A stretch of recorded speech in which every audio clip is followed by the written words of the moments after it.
We finally have the seasonal trailer for Season 3 Vintage Vigilance themed around Noah, showcasing multiple character skins and blueprints. First up, we have the unexpected legendary DM skin called Break of Dawn, giving off Wild West vibes. Then we see another lucky draw character skin, a brand new Killjoy skin called Dissidents. Following that, we have 3 more character skins. Starting from the left, there's a brand new archery skin called Enforcement. Then the hidden observer Scylla skin in the middle, and finally Demiri skin called Imminent on the far right, all available in lucky draws. Now let's talk about the blueprints. On the far left, there's the CRG 20mm legendary Coffee Craze skin, followed by the functional weapon legendary Tech 9 known simply as Film Noir. Moving on, we have the legendary LK24 skin called the Vault for Demir, and the legendary Kilobolt action Scarlet Shot also available in the DM lucky draw. Additionally, we see new ring HVK30 in this image, which was also featured in the trailer. Although there are no Battle Pass characters shown in the trailer, we can expect a new Sims skin called Mafioso to be included.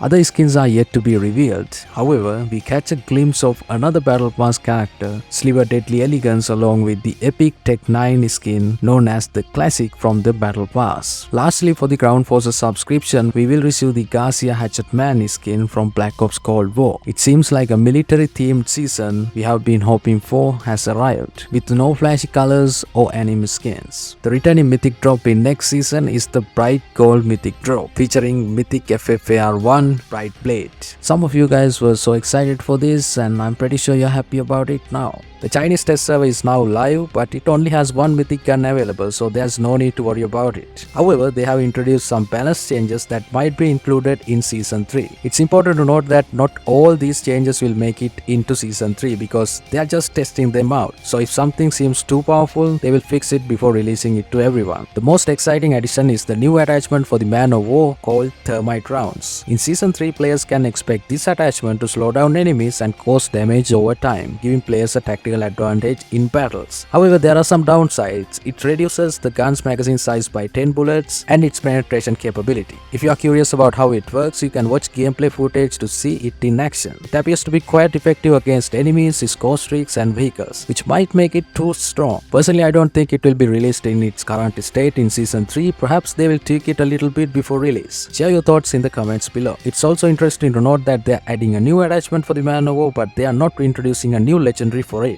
They used to do that in the past, but they seem to be changing their approach now. Here's a rundown of the other latest weapon adjustments. The DRH now has a reduced headshot multiplier from 1.55 to 1.5, aiming to balance its effectiveness, because I feel like the DRH has been a little bit overpowered if you could land a headshot previously. The KN44 sees a reduction in horizontal recoil, enhancing its stability during gunfights. I'm happy about the KN44. It's a great gun, but the KN44 really does not need this if you have a really good iron sight. But if you have a terrible iron sight, yes, this addition is a must. Meanwhile, the HPRA3 receives an increase in lower arm multiplier from 1 to 1.2, potentially boosting its damage output. I'm quite happy to see HPRA3 receive this buff. However, I'm still curious whether we will get the HPRA3 Swarm in the For You section in next season. I hope Call of Duty Mobile has some plans for it. In the multiplayer mode, the Odin sees an increase in the upper arm multiplier to 1.05. Actually, I'm happy about the buff they have done to the Odin, because for a gun like Odin, you have to have a really good accuracy, and if you couldn't land all the shots to the chest or the head, maybe this buff will be helpful to take out the enemy faster. Additionally, the Mach 10 undergoes some changes exclusive to multiplayer, with improved range values from 7, 14, 20 to 8, 16, 20, and a notable boost in bullet speed from 300 meters per second to 440 meters per second. Mach 10 seems to be already a little bit overpowered in my opinion if you use the dead silence and if you just walk into enemies. This range and the bullet speed boost, I think if you are a Mach 10 user, you'll be really happy, and the Mach 10 seems to be really powerful right now. The QXR now features a stomach multiplier increase to 1.1, potentially amplifying its damage output, along with an improved bullet spread accuracy from 2920 to 2415 in multiplayer mode to enhance accuracy. The enhanced bolt attachment has undergone changes, with its range values reworked from 10, 15, 20 to 8, 13, 22, expanding its effective range, and its ADS time reduced by 16% for quicker aiming. QXR is one of the underrated weapons in the game that I consider is one of the best guns out there, but rarely people use it. But I'm not so happy about the enhanced bolt attachment changes, because yes, the last range increases, but the other two ranges decreases. increases. It does look like expansion, but truly it is not.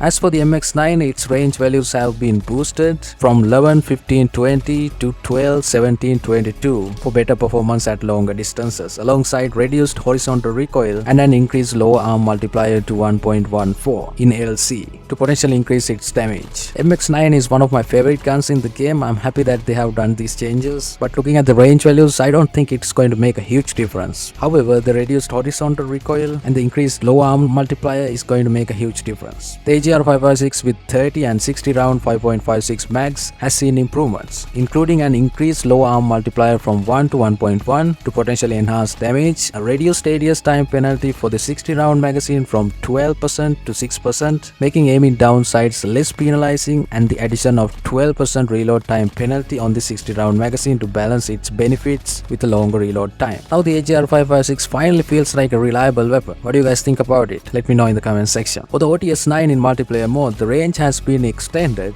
from 9, 18, 23 to 11, 18, 23, while the stomach multiplier has been increased from 0.9 to 1.1. Now a lot of people are asking for the OTS9 in the For You section. I think we can expect it in the For You section. Let's see if Call of Duty Mobile truly listened to us. The Chicom now has higher stomach multiplier raised from 1 to 1.05. The Bruin MK9 has seen improvements in range values, now ranging from 20 to 38. In multiplayer mode, the Dingo benefits from an increased bullet speed, up from 800 meters per second to 1000 meters per second. We can expect Dingo to be really good in long ranges because of this increased bullet speed. Regarding equipment, score streaks and operating skills, the Thermite has undergone several enhancements. Its radius has been expanded from 3 meters to 3.5 meters, with the maximum damage increased from 30 to 35 and the minimum damage raised from 20 to 30. Now, do you know why they buffed the Thermite? It's probably because the World War theme is coming soon. In World War, people actually use the Thermite, so Thermite need to be powerful in that season. Otherwise, it will not make any sense. And this is like the first step for it. The Cluster Grenade now inflicts increased damage ranging from 25 to 35. Concussion grenades have a longer duration lasting for 3 seconds instead of 2.5 seconds. Vulture now returns more health, up from 20 to 30. The Ballistic Shield duration has been reduced from 35 seconds to 25 seconds. And finally, the Equalizer's damage resistance has been slightly lowered from 30% to 25%. Alright, it's time for some Warzone mobile news. The Season 2 Reloaded update is rolling out to some Android users. It comes with new features like updated graphics settings and frame rate options. Now players can choose peak graphics in graphics settings, and they can also set the frame rate to be uncapped. That's right, no more limits. Some devices now supports a blazing fast 120 frames per second on Warzone Mobile. Many users are reporting improved performance and smoother frame rates after updating. Have you updated yet? What are your frame rates? Let me know in the comments below. Additionally, new login options have been added, including PlayStation Network, Xbox, Battle.net, Steam, and of course, you can still log in with your Call of Duty or Activision account. New language packs for Warzone Mobile have been added. The latest Season 2 Reloaded update now supports 18 languages, making the game more accessible to players around the world. Okay, for iOS, you will have to wait for another few hours and then you will get the update. And that's it for this video. Hope you guys enjoyed it. If you found this video helpful, please leave a like, make sure you subscribe and click the bell icon. Watch my other videos, and I will see you guys in the next one.